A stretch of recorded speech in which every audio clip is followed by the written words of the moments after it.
नमस्कार शेतकरी मित्रांनो, तुमच्या आवडत्या चॅनलवर पुन्हा एकदा मनापासून स्वागत आहे. आजच्या कृषी क्षेत्रातील सर्वात मोठ्या आणि महत्त्वाच्या बातम्या आपण एका सलग व्हिडिओमध्ये पाहणार आहोत. त्यामुळे व्हिडिओ शेवटपर्यंत नक्की पहा. सर्वप्रथम पाहूया सोन्याचे दर. आज महाराष्ट्रात 24 कॅरेट सोन्याचा दर साधारणपणे 10 ग्रॅमसाठी 1,60,000 रुपयांच्या आसपास आहे. प्रति ग्रॅम दर 16,000 रुपयांच्या आसपास ट्रेड होत आहे. 22 कॅरेट सोन्याचा दर प्रति ग्रॅम सुमारे 14 ते 15,000 रुपयांच्या दरम्यान आहे. दागिन्यांसाठी प्रामुख्याने 22 कॅरेट सोन्याचा वापर केला जातो. त्यामुळे ग्राहकांनी खरेदी करताना हा दर लक्षात घ्यावा. आता पाहूया चांदीचे भाव. आज चांदीचा दर महाराष्ट्रात प्रति किलो सुमारे 2,80,000 ते 2,90,000 रुपयांच्या दरम्यान आहे. 10 ग्रॅम चांदी सुमारे 2,800 ते 2,900 रुपयांदरम्यान विकली जात आहे. मित्रांनो, लक्षात ठेवा की हे दर मुंबई, पुणे आणि इतर प्रमुख सराफ बाजारांवर आधारित सरासरी दर आहेत. स्थानिक सराफ दुकानांमध्ये जीएसटी, मेकिंग चार्ज आणि इतर शुल्कांमुळे अंतिम किमतीत थोडाफार फरक पडू शकतो. सध्या आंतरराष्ट्रीय बाजारातील चढउतार, डॉलरचा दर आणि मागणी पुरवठा यांचा परिणाम सोन्या चांदीच्या किमतींवर होत आहे. त्यामुळे खरेदी किंवा गुंतवणूक करण्यापूर्वी दर तपासणे अत्यंत महत्त्वाचे आहे. जर तुम्ही लग्न समारंभासाठी किंवा गुंतवणुकीसाठी सोने खरेदी करण्याचा विचार करत असाल तर दरातील चढउतार लक्षात घेऊन योग्य वेळी निर्णय घ्या. चांदीमध्येही सध्या स्थिरता दिसत असली तरी बाजारात अचानक बदल होऊ शकतो. राज्यात सध्या सोयाबीनचे दर साधारणपणे 4,500 रुपयांपासून 5,300 रुपयांपर्यंत प्रति क्विंटल दरम्यान आहेत. अकोला बाजार समिती. सोयाबीनला सुमारे 5,000 ते 5,200 रुपये प्रति क्विंटल दर मिळत आहे.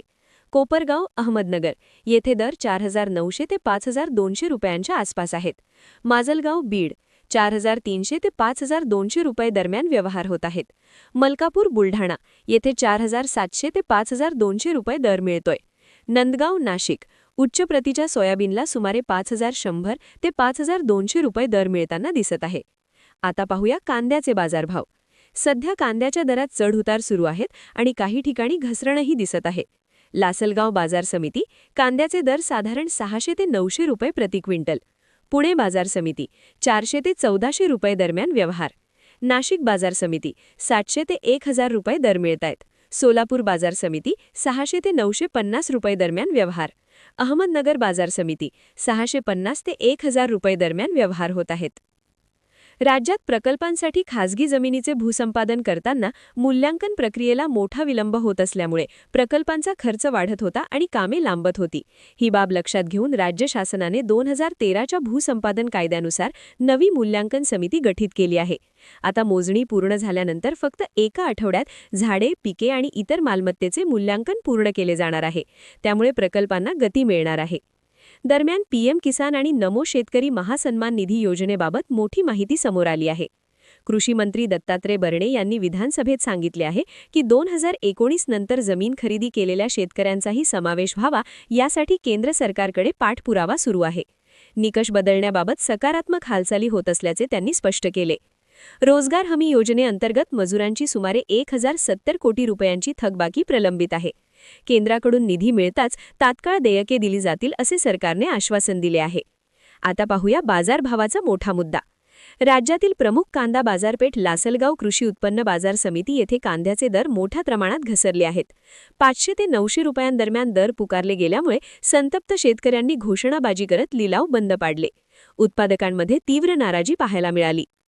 नागपूर जिल्ह्यात धान खरेदीवरही प्रश्नचिन्ह निर्माण झाले आहे.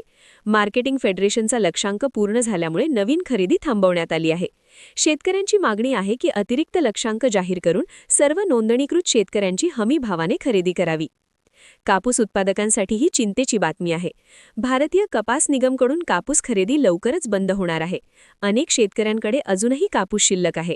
ऑनलाईन स्लॉट काही मिनिटात भरत आहेत आणि मुदतवाढीची मागणी जोर धरत आहे. मुख्यमंत्री देवेंद्र फडणवीस यांनी याबाबत पत्र लिहिले असले तरी अद्याप प्रतिसाद आलेला नाही. केंद्रीय कृषी मंत्री शिवराज सिंग चौहान यांनी मोठा इशारा दिला आहे. शेतकऱ्यांचे पैसे रोखून ठेवणाऱ्यांना 12% व्याज द्यावे लागेल. तसेच सध्या कंपन्यांना दिला जाणारा खत अनुदान भविष्यात थेट शेतकऱ्यांच्या खात्यात डीबीटीद्वारे देण्याची तयारी सुरू असल्याचे त्यांनी स्पष्ट केले.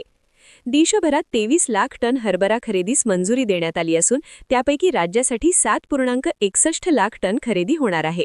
मात्र हे केवळ 20% उद्दिष्ट असल्यामुळे शेतकरी अधिक खरेदीची मागणी करत आहेत. मराठवाडा आणि इतर भागात अवकाळी पावसाचा तडाखा बसला आहे. छत्रपती संभाजीनगर, बीड, लातूर आणि नांदेड जिल्ह्यात सुमारे 19,000 हेक्टरवरील पिकांचे नुकसान झाले असून 27,000हून अधिक शेतकरी प्रभावित झाले आहेत. दुष्काळी परिस्थितीतही उजनी धरण येथे 63 टीएमसी इतका मृतसाठा उपलब्ध आहे, जो गरज पडल्यास उपयोगी पडू शकतो. सोलापूर जिल्ह्यातील मंगळवेढा तालुक्यात घरकुल लाभार्थ्यांना दर मंगळवार आणि शुक्रवार मोफत वाळू वितरण करण्यात येत आहे. एकूण 5 ब्रास वाळू 2 टप्प्यात देण्यात येणार आहे आणि आधार पडताळणीनंतर ई-चलन दिले जाणार आहे. राज्यातील सर्व सार्वजनिक विद्यापीठे आणि महाविद्यालयांमधील विद्यार्थ्यांसाठी वैयक्तिक अपघात विमा योजना अनिवार्य करण्यात आली आहे. तसेच 14 वर्षांखालील मुलींना मोफत HPV लस देण्याचा निर्णय घेण्यात आला आहे. शेतकरी बांधवांनो, एकीकडे घोषणा आणि निर्णयांची मालिका सुरू असताना दुसरीकडे बाजारातील घसरण, खरेदीतील अडचणी आणि थकबाकीचे प्रश्न कायम आहेत. येणारे काही दिवस अत्यंत महत्त्वाचे ठरणार आहेत. व्हिडिओ आवडला असेल तर लाईक करा, शेअर करा आणि अशाच दैनंदिन कृषी अपडेट्ससाठी चॅनल सबस्क्राईब करून बेल आयकॉन दाबायला विसरू नका. धन्यवाद.